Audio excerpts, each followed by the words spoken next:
नमस्कार, देवभूमि समाचार में आपका स्वागत है। आपके साथ मैं रीना जाबालियान। खबरों का रुख करेंगे, लेकिन उससे पहले एक नजर डालते हैं इस वक्त की हेडलाइंस पर। बीजेपी के संकल्प पत्र के लिए राज्य के 70,000 से ज्यादा लोगों ने दिए सुझाव। मैनिफेस्टो के लिए केंद्र को भेजे जाएंगे सभी सुझाव। हर वर्ग के सुझावों को करेंगे शामिल। लोकसभा चुनाव में सैन्य वोटर पर सियासी दलों का फोकस। उत्तराखंड में 12% सैन्य मतदाता। सैन्य वोट बैंक को साधने में जुटे राजनीतिक दल। लोकसभा चुनाव के उम्मीदवारों में जुबानी जंग जारी। बीजेपी और कांग्रेस में छिड़ी बाहरी और स्थानीय के मुद्दे पर सियासत। बलूनी और गोदियाल में हो रही बयानबाजी।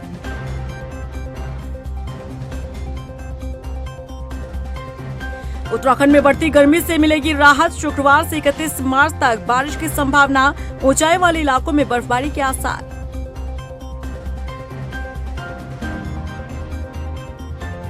और चलिए खबरों में बढ़ते हैं आगे। लोकतंत्र का महापर्व कुछ ही दिनों में शुरू होने वाला है। ऐसे में उत्तराखंड बीजेपी ने अपना मैनिफेस्टो तैयार करने के लिए पूरे प्रदेश भर से 70,000 से ज्यादा सुझाव लिए हैं। बीजेपी के संकल्प पत्र समिति के संयोजक त्रिवेंद्र सिंह रावत ने बताया कि संकल्प पत्र में मिले सुझावों को केंद्रीय संगठन को भेजा जा रहा है। आपको बता दें कि उनका कहना है कि प्रदेश भर से मिले सुझावों को पार्टी अपने मैनिफेस्टो में शामिल करेगी। और आपको बता दें कि इस कार्यक्रम में बीजेपी चुनाव प्रबंधन समिति के प्रदेश संयोजक नरेश बंसल और बीजेपी प्रदेश महामंत्री आदित्य कोठारी भी मौजूद रहे। लोगों ने सीधा नमो ऐप पर भी अपने सुझाव भेजे हैं और कुछ लोगों ने पत्र के माध्यम से भी अपने सुझाव सीधा केंद्र को भेजे हैं। कुल मिलाकर लगभग समाज के 16 से भी अधिक जो विविध सामाजिक कर्मचारी, सेवानिवृत्त कर्मचारी, मजदूर, रिक्शा तांगा चलाने वाले, रेहड़ी ठेली चलाने वाले, ऐसे 16 से अधिक विविध प्रकार का जो समाज में और सेवाओं में जो वर्ग है, उनके द्वारा इसमें सुझाव दिए गए हैं। और विशेष रूप से किसान हैं, महिला समूह हैं, उद्यमी हैं, व्यापारी हैं, युवा हैं, वकील हैं, डॉक्टर्स हैं। उत्तराखंड लोकसभा चुनाव में यूं तो सियासी दल हर वर्ग और क्षेत्र के वोटर्स को साधते नजर आए, लेकिन उत्तराखंड सैनिक बाहुल्य प्रदेश होने के कारण यहां सैन्य मतदाताओं की संख्या भी अच्छी खासी है। यही कारण है कि सभी राजनीतिक दल सैन्य वोटर्स पर फोकस कर आगे बढ़ रहे हैं। देखिए रिपोर्ट। सैन्य वोटर्स पर सियासी दलों का फोकस। उत्तराखंड में 12% सैन्य पृष्ठभूमि के वोटर्स। सैन्य वोट बैंक हासिल करने का प्रयास तेज। देवभूमि उत्तराखंड में अधिकतर घरों से कोई न कोई शख्स सेना में शामिल सरहद पर सेवा दे रहा है। यही कारण है कि उत्तराखंड सैनिक बाहुल्य प्रदेश कहलाता है। इस लिहाज से राज्य में सैन्य वोटर्स की संख्या भी अच्छी खासी है। ऐसे में चुनाव के दौरान राजनीतिक दल सैन्य वोटर्स को साधने से भी नहीं चूकते। प्रदेश की लगभग हर विधानसभा सीट पर सैनिक पृष्ठभूमि और सेना में काम करने वाले वोटर्स हैं। खास तौर पर पर्वतीय सीटों पर प्रत्याशियों की जीत हार में अहम भूमिका ये निभाते हैं। यही वजह है कि पूर्व सैनिकों और सैन्य पृष्ठभूमि से जुड़े मतदाताओं के विषय को भी सभी राजनीतिक दल गंभीरता पूर्वक लेते हैं और उन्हें अपने पाले में लाने का भरसक प्रयास भी करते हैं। उत्तराखंड की 5 लोकसभा सीट की बात की जाए तो इसमें अल्मोड़ा, नैनीताल, हरिद्वार, टिहरी और पौड़ी में से सबसे अधिक सैन्य वोटर्स पौड़ी सीट पर हैं। पौड़ी गढ़वाल लोकसभा सीट हमेशा से ही सैन्य बहुल्य सीट रही है। यही कारण है कि सभी दल यहां से किसी न किसी तरह से उन उम्मीदवारों को ही चुनावी मैदान में उतारना चाहते हैं जिनका ताल्लुक सेना से रहा है। मौजूदा समय में पौड़ी गढ़वाल लोकसभा सीट को बीजेपी का मजबूत गढ़ माना जाता है। भले ही 1990 से पहले इस सीट पर कांग्रेस का राज रहा है, लेकिन 90 के दशक के बाद इसे बीजेपी के मजबूत किले के तौर पर देखा जाने लगा। बीजेपी नेता जनरल बीसी खंडूड़ी सबसे ज्यादा 5 बार सांसद यहां से रहे हैं। उन्होंने 1991 से लेकर 2014 तक लगातार इस सीट पर जीत हासिल की। इस सीट पर बीच में 2 बार कांग्रेस की भी जीत हुई। 2019 लोकसभा सीट की बात करें तो पौड़ी गढ़वाल लोकसभा सीट से बीजेपी के तीरथ सिंह रावत ने जीत हासिल की थी। उन्होंने कांग्रेस के मनीष खंडूड़ी को भारी मतों से हराया था। तीरथ सिंह रावत को 5,06,980 वोट मिले थे, तो वहीं कांग्रेस उम्मीदवार रहे मनीष खंडूड़ी को 2,04,311 वोट हासिल हुए थे। प्रदेश में कुल मतदाताओं में से 12% वोटर्स सैन्य परिवार से संबंध रखते हैं। जाहिर है कि कोई भी दल इतना बड़ा वोट बैंक इग्नोर नहीं करना चाहेगा, इसलिए सभी राजनीतिक दल इन्हें अट्रैक्ट करने के लिए इनसे जुड़े मुद्दों को गंभीरता से लेते हैं। इसे आप ऐसे समझ सकते हैं कि इस लोकसभा चुनाव में भी बीजेपी और कांग्रेस दोनों का फोकस सैन्य मतदाताओं पर है। बीजेपी ने जहां सैन्य धाम का शिलान्यास किया, तो हाल ही में शहीद सम्मान यात्रा भी निकाली। कांग्रेस ने सैनिक सम्मेलन करवाया, तो वहीं 1 रैंक 1 पेंशन और अग्निवीर भर्ती योजना को मुद्दा विपक्ष ने बनाया है। बहरहाल देखना होगा कि इस लोकसभा चुनाव में सैन्य वोटर्स का झुकाव किस तरफ नजर आता है। टाइम टीवी के लिए देहरादून से ब्यूरो रिपोर्ट। वहीं नामांकन का दौर खत्म होने के बाद अब प्रत्याशी चुनाव प्रचार प्रसार को धार दे रहे हैं। अल्मोड़ा लोकसभा सीट से कांग्रेस प्रत्याशी प्रदीप टमटा ग्रामीण क्षेत्रों में ताबड़तोड़ प्रचार प्रसार कर रहे हैं। अपने प्रचार प्रसार में प्रदीप टमटा डबल इंजन सरकार की नाकामियों को जनता तक पहुंचाने के साथ ही कांग्रेस के हक में वोट की अपील कर रहे हैं। बीजेपी ने एक नारा ही दे दिया, व्यापार करना है तो हमारे साथ खड़े हो, नहीं तो ईडी और सीबीआई आईटी की रेड के लिए तैयार रहो। राजनीति करनी है तो हमारे साथ खड़े रहो, नहीं तो ईडी सीबीआई के हमलों का शिकार हो। बीजेपी का तो नारा ही है ना कि या तो इस देश में हमारे साथ खड़ो या देश की जेलों में जाने के लिए तैयार हो। सबको डरा करके धमका करके आखिर क्या कारण है? एक तरफ आप आरोप लगाते हो कि आपने करोड़ों का अवैध कमाई की, आपने जिला परिषद में वित्तीय अनियमितता की, और जैसे ही वो आपकी पार्टी में आ जाता वाशिंग मशीन से शुद्ध निकल जाता है। पौड़ी लोकसभा सीट से बीजेपी प्रत्याशी अनिल बलूनी और कांग्रेस प्रत्याशी गणेश कोदियाल में जुबानी जंग चल रही है। दरअसल अनिल बलूनी का एक वीडियो सोशल मीडिया पर वायरल हो रहा है, जिसमें अनिल बलूनी कहते सुनाई दे रहे हैं कि बीजेपी के कार्यकर्ता मुझे पहचानते नहीं हैं, जिस पर गणेश कोदियाल ने टिप्पणी करते हुए कहा कि अनिल बलूनी ने इस बयान से साबित कर दिया है कि वो बाहरी नेता हैं।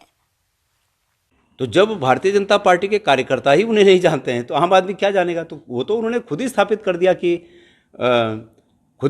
दिया उन्होंने कि भाई वो बाहरी हैं। दूसरा, जहाँ तक मुझे महाराष्ट्र में नोटिस आया, सभी को पता है कि मेरा सन 78 से जब मैं गांव से गया बम्बई, तो मेरा वहाँ कामधाम था। तो कामधाम वहाँ था, तो फिर नोटिस कहाँ आएगा? नोटिस क्या यहाँ थोड़ी आएगा? नोटिस भी वहीं आया, उसमें कौन सी बड़ी बात है? लेकिन ये इस बात को कि मुझे वहाँ नोटिस आया और मैं कम पहाड़ी हूँ और वो ज़्यादा पहाड़ी हैं, ये इससे साबित नहीं होता। साबित इससे होता है कि वो अपने चाल ढाल में, अपने बोलचाल में, अपने व्यवहार में पहाड़ीपन दिखाएं। ये महत्वपूर्ण है। लोकसभा चुनाव में नामांकन प्रक्रिया खत्म होने के बाद सभी 5 सीटों पर यहां पर उम्मीदवारों ने नामांकन पत्र भर दिया है। आपको बता दें कि 30 मार्च तक उम्मीदवार अपने नाम वापस ले सकते हैं।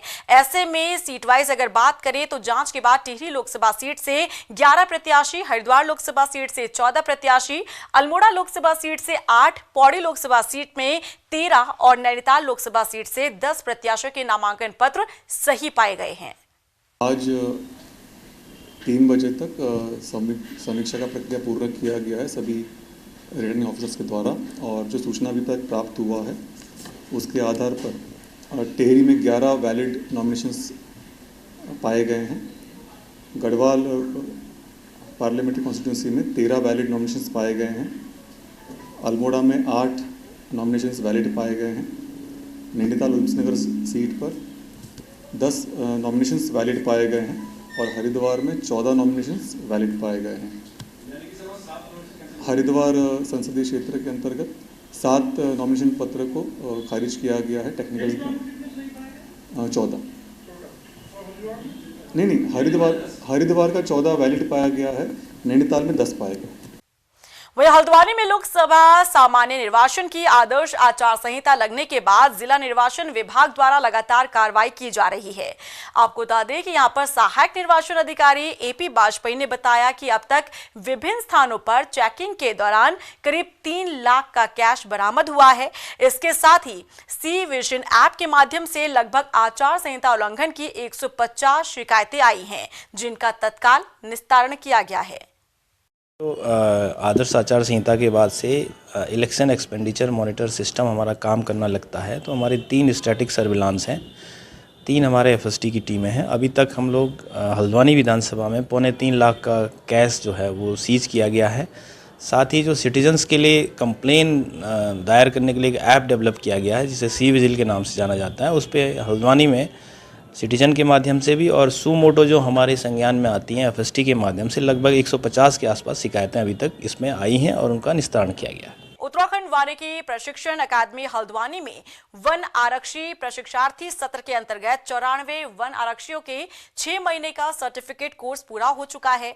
इस प्रशिक्षण कार्यक्रम में राज्य के 94 वन आरक्षी मिल गए हैं। आपको बता दें कि यहां पर प्रशिक्षार्थियों ने कहा कि उन्हें जंगल सर्वाइवल, स्नेक रेस्क्यू, वन्यजीव रेस्क्यू और ट्रैकुलाइजेशन, कैमरा ट्रैप समेत कई तरह की गतिविधियों की ट्रेनिंग दी गई है, जो मानव और वन्यजीवों के बीच बढ़ते संघर्ष को रोकने और उन्हें समझने के लिए लाभकारी होंगे। मैंने अपने संबोधन भाषण में भी कहा कि फॉरेस्ट गार्ड जो है वो वन विभाग का जो एडमिनिस्ट्रेटिव ढांचा है उसके एक बहुत इम्पोर्टेंट कड़ी है।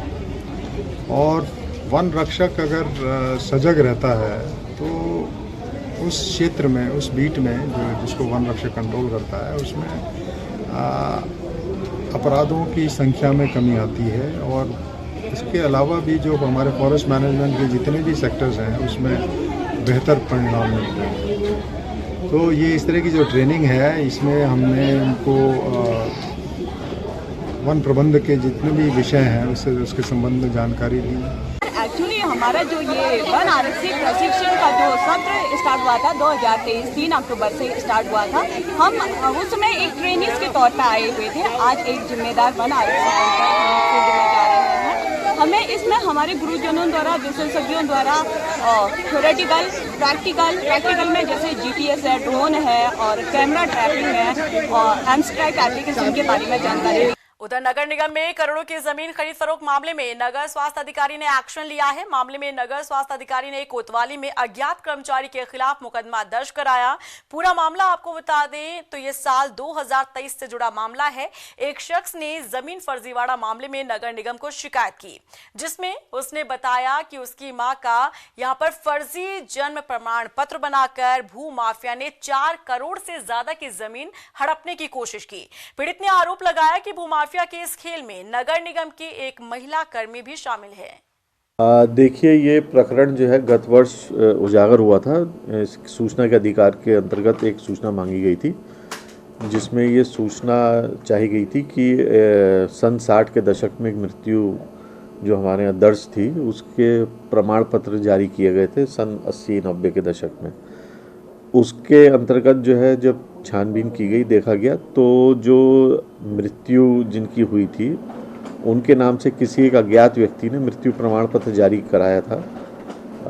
तत्कालीन जो भी यहाँ रहे होंगे सन 90 के दशक में, तथा उसका एक उनके द्वारा जो है मिसयूज़ किया गया उस मृत्यु प्रमाण पत्र का ज़मीन की खरीद फरोख्त के उसमें।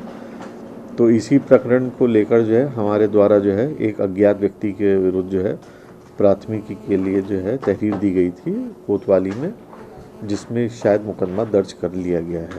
बात अब मौसम की कर लेते हैं। उत्तराखंड में लोगों को बढ़ती गर्मी से राहत मिलने वाली है। दरअसल मौसम विभाग ने उत्तराखंड में बारिश का यहां पर अंदेशा जाहिर किया है। मौसम वैज्ञानिक रोहित थपलियाल के मुताबिक राज्य में 29, 30 और 31 मार्च को बारिश की संभावना है। उन्होंने बताया कि राज्य के अधिकांश हिस्सों में बारिश देखने को मिलेगी, वहीं अधिक ऊंचाई वाले इलाकों में बर्फबारी हो सकती है। आज 27 तारीख है, तो आज तो उत्तराखंड में जो अधिकांश स्थानों पे मौसम शुष्क रहेगा। केवल उत्तरकाशी, चमोली और पिथौरागढ़ जनपद है, वहाँ पर कहीं कहीं हल्की वर्षा की संभावना है। फिर देखेंगे 28 तारीख से जो है वर्षण में वृद्धि की संभावना है। तो 28 तारीख को उत्तरकाशी, चमोली, पिथौरागढ़ जनपदों में कुछ स्थानों में, बाकी और जो उत्तराखंड के अन्य पर्वतीय जनपद है वहाँ पर कहीं कहीं हल्की वर्षा मिलने की संभावना है। और उसके बाद देखेंगे 29 और 30 को जो एक्टिविटी बढ़ेगी। तो 29 तारीख को और 30 तारीख को कह सकते हैं कि उत्तराखंड के जो पर्वतीय ज़िले हैं उनमें अनेक स्थानों पर, विशेषकर उत्तरकाशी, चमोली, पिथौरागढ़, बागेश्वर, रुद्रप्रयाग जनपद है। साथ ही जो मैदानी क्षेत्र है वहाँ पर भी कुछ स्थानों पर हल्की से मध्यम वर्षा मिलने की संभावना है। और इसी के साथ फिलहाल इस बुलेटिन में बस इतना ही, लेकिन चलते चलते एक नजर डालते हैं इस वक्त की हेडलाइंस पर। उत्तराखंड में लोकसभा चुनाव के प्रचार में जुटेंगे पीएम मोदी और शाह। भाजपा ने जारी की 40 स्टार प्रचारकों की लिस्ट, उम्मीदवारों के हक में जुटाएंगे समर्थन। नामांकन के आखिरी दिन नैनीताल से भाजपा प्रत्याशी अजय भट्ट ने किया नामांकन। शक्ति प्रदर्शन में शामिल हुए सीएम धामी। 5 सीटों पर प्रचंड बहुमत से जीत का दावा। कांग्रेस के 4 उम्मीदवारों ने भी भरा पर्चा। अल्मोड़ा से कांग्रेस प्रत्याशी प्रदीप टमटा, हरिद्वार से वीरेंद्र रावत, पौड़ी से गणेश गोदियाल और नैनीताल से प्रकाश जोशी ने किया नामांकन। और भाजपा ने हरदा पर लगाया परिवारवाद की राजनीति का आरोप। बेटे को टिकट दिलाने पर बीजेपी का बयान। उत्तराखंड में परिवारवाद को बढ़ावा दे रही कांग्रेस।